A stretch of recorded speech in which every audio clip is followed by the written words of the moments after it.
कैसा व्यक्ति भगवान को पा सकता है। दोस्तों, अधूरा ज्ञान 20 के समान बताया गया है। यदि आपको पूरा जानकारी लेना है तो वीडियो को पूरा अवश्य देखिए। जो भी व्यक्ति कुत्ते, गाय और ब्राह्मण, चंडाल में समान भाव रखता है वही मुझे यानी कि परमात्मा को पा सकता है। ऐसे ब्रह्मनिष्ठ व्यक्ति अपनी प्रिय वस्तु को पाकर भी बहुत हर्षित नहीं होते और दुख पाकर भी दुखी नहीं होते। शरीर में उठने वाले काम तथा क्रोध के आवेग को जो सहन कर लेते हैं वही योगी होते हैं। यदि आपको ज़्यादा क्रोध आ जाए तो आपको शांत करने की आवश्यकता है।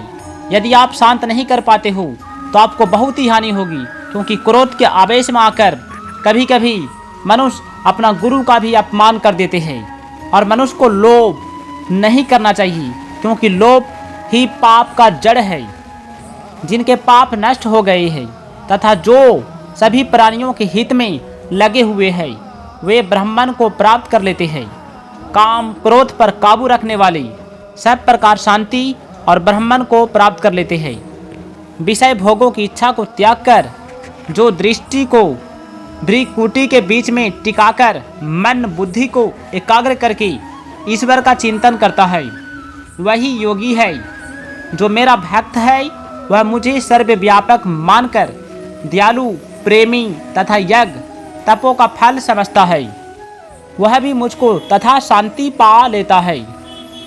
आइए जानते हैं, कर्म योगी निस्वार्थ भाव से केवल दूसरों के हित के लिए कर्म करता है, अतः वह कर्म बंधन से मुक्त हो जाता है। युद्ध जैसी परिस्थिति में भी कर्म योग का पालन किया जा सकता है। कर्म योग का पालन करने में कोई भी मनुष्य किसी भी परिस्थिति में असमर्थ और पराधीन नहीं होता, क्योंकि कर्म योग में कुछ भी पाने की इच्छा का त्याग होता है। कुछ न कुछ पाने की इच्छा रहने से ही कर्तव्य कर्म करने में असमर्था और पराधीनता का अनुभव होता है।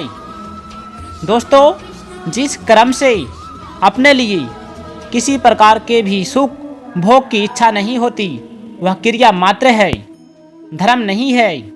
कर्म योगी सेवा करने के लिए तो सबको अपना मानता है, पर अपने लिए किसी को अपना नहीं मानता। क्रियाएं दोषी नहीं है, क्रिया के साथ लगाव और क्रिया के फल को चाहना ही दोष है। ज्ञान योग, कर्म योग और भक्ति योग द्वारा अपना कल्याण किया जा सकता है। इनके अलावा कल्याण का कोई दूसरा मार्ग नहीं है। भलाई करने से केवल समाज का हित होता है, परंतु बुराई करने से सारा विश्व नष्ट हो जाता है। मैंने भलाई की यह अभिमान है बुराई से भी अधिक भयंकर है।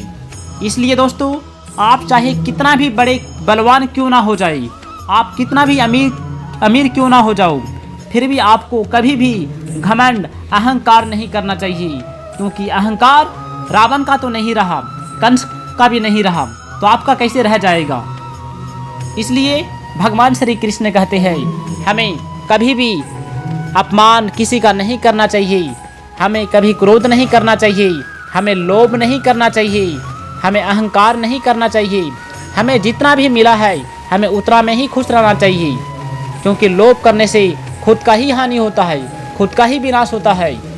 कोई भी व्यक्ति वस्तु, शरीर, इंद्रिय, मन, बुद्धि आदि अपनी नहीं है और अपने लिए नहीं है, ऐसा निश्चित होने के बाद व्यवहार में तो संसार से संबंध रहता है, लेकिन भीतर से राग द्वेष न रहने के कारण ऐसा व्यक्ति सन्यासी जैसा हो जाता है। संसार में उलझने के दो ही कारण है, पहला राग और दूसरा द्वेष। जिसका निरंतर अभाव होता है उस शरीर में मरने का भय नहीं हो सकता, और जो नित्य निरंतर रहता है उस स्वरूप में जीने की इच्छा नहीं हो सकती। तो फिर जीने की इच्छा और मरने का भय किसे होता है? जीने की इच्छा और मरने का भय ये दोनों विवेक द्वारा मिट जाते हैं। पाने की इच्छा उसमें होती है जिसमें कोई अभाव होता है। शरीर को संसार की सेवा में लगा देना कर्म योग है, और शरीर से स्वयं अलग हो जाना ज्ञान योग है। दोनों का परिणाम एक ही होगा। दोनों ही साधनों से संसार से संबंध विच्छेद होकर स्वरूप में स्थित हो जाएगी। कर्मों से कुछ न कुछ पाने की इच्छा ही बंधन में डालती है। इसके विपरीत कुछ भी न पाने की इच्छा होने पर कर्म भी अकर्म हो जाते हैं। जिनको साधारण मनुष्य अपना मानते हैं वे शरीर, इंद्रियां, मन, बुद्धि वास्तव में किसी भी दृष्टि से अपने नहीं है, बल्कि मिले हुए हैं और निश्चित ही बिछोड़ने वाले हैं। इनको अपना मानना सर्वदा भूल है। साधारण लोग फल पाने के लिए कर्म करता है, लेकिन कर्मयोगी फल के लगाव को मिटाने के लिए कर्म करता है। हमें कर्म करते हुए फल की चिंता कभी नहीं करना चाहिए। हमें कर्म पर ध्यान देना चाहिए। फल की इच्छा को मिटाने के लिए शरीर, इंद्रियां आदि को कभी भी अपना नहीं मानना चाहिए। संसार के सुखों की कामना और मोह के त्याग से शांति मिलती है। जैसे नींद के समय जब सांसारिक चीज़ों को हम भूल जाते हैं तो हमें शांति का अनुभव होता है। जो मनुष्य अपने विवेक को महत्व नहीं देते वे वास्तव में पशु हो जाते हैं, क्योंकि उनके और पशुओं के ज्ञान में कोई अंतर नहीं रहता। आकृति मात्र से कोई मनुष्य नहीं होता। मनुष्य वही है जो अपने विवेक को महत्व देता है। जैसे शरीर के किसी अंग में पीड़ा यानी कि कष्ट होता हो, पर उसको दूर करने की लगन लग जाती है तो उसका पीड़ा नष्ट हो जाती है।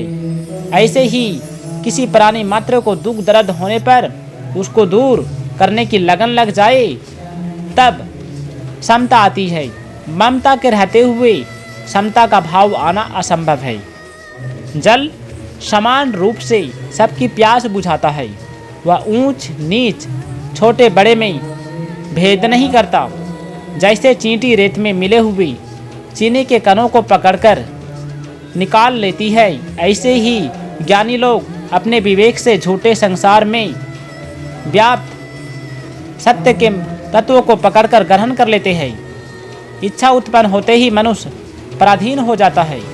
पराजित व्यक्ति ही दूसरों को पराजित करना चाहता है, अपने अधीन करना चाहता है। स्वाधीन व्यक्ति ही विजयी होता है और उसके मन में किसी को पराजित करने का भाव नहीं आता।